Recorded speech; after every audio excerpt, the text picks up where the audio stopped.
আচ্ছা, আপনাদেরকে আজকে একটা মজার বিষয় দেখাই। এখন বাজে হচ্ছে 1:54।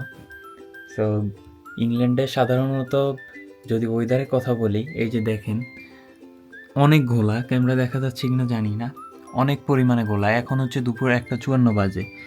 সো মনে হচ্ছে যে এখন আমাদের দেশে যেমনটা হতো সকালে বক্তব্যে যাওয়ার সময় এরকম ওয়েদার আমরা দেখতাম যে এরকম ঘোলা থাকতো।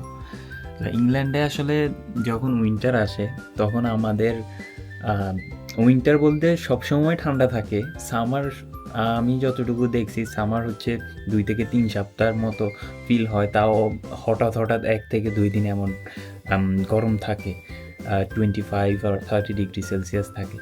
কিন্তু এইখানে উইন্টার যখন মেন উইন্টার আসে তখন সারাক্ষণ বৃষ্টি আর ওয়েদারের এমন অবস্থা থাকে, এবং শীতকালে এমন হয় যে দিনটা একদম ছোট থাকে। এই যে 3টা 3:30 বাজার পরেই 3টার পরেই হচ্ছে গিয়ে সব ডার্ক হয়ে যাবে। এখনই কীরকম ডার্ক, 3টার পরে আবার পুরোপুরি ডার্ক হয়ে যাবে। সো যারা ইংল্যান্ডে থাকে বা ইংল্যান্ডের আশেপাশে যে দেশগুলো আছে, ওয়েলস, স্কটল্যান্ড, যারা এখানে থাকে তারা জানে যে ওয়েদারের সাথে কী পরিমাণ স্ট্রাগল করতে হয় আমাদের প্রতিনিয়ত। সো যেমন বৃষ্টি হয় তেমন হচ্ছে গিয়া পরিমাণে ঠান্ডা লাগে।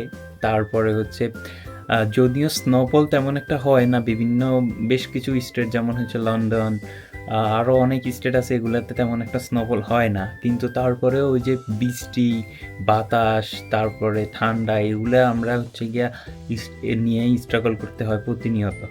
সো এই হচ্ছে আর কি ওয়েদারের চিত্র। প্রতিনিয়ত বৃষ্টি হয় এবং ওয়েদারের কোনো মানে হচ্ছে পডকাস্টে কোনো কিছু সিউরিটি নাই যে এখন দেখাবে বৃষ্টি না, কিন্তু কিছুক্ষণ পরে প্রচণ্ড লেভেলে বৃষ্টি শুরু হয়ে যায়। সো এই হচ্ছে আমাদের ওয়েদার। সবসময় আমরা প্রতিনিয়ত এই ওয়েদার নিয়েই সার্ভাইভ করতে হয়। আমি সকালে ঘুম থেকে উঠে দেখি কি মনে হয় আর্লি মর্নিংয়ে আমি ঘুম থেকে উঠেছি 5টা 6টার দিকে। এখন পরবর্তীতে আমি 12টার পরে হচ্ছে গিয়া ওয়েদার দেখছিলাম, যেহেতু আমি বাসায় আছি আজকে, দেখি যে মানে 1টা বাজে গেছে এখনও মানে এত পরিমাণ ঘোলা। বাহিরে গেলে তো আরও বেশি ক্লিয়ারলি বোঝা যায়। তো এই হচ্ছে আমাদের ওয়েদার ইংল্যান্ডের।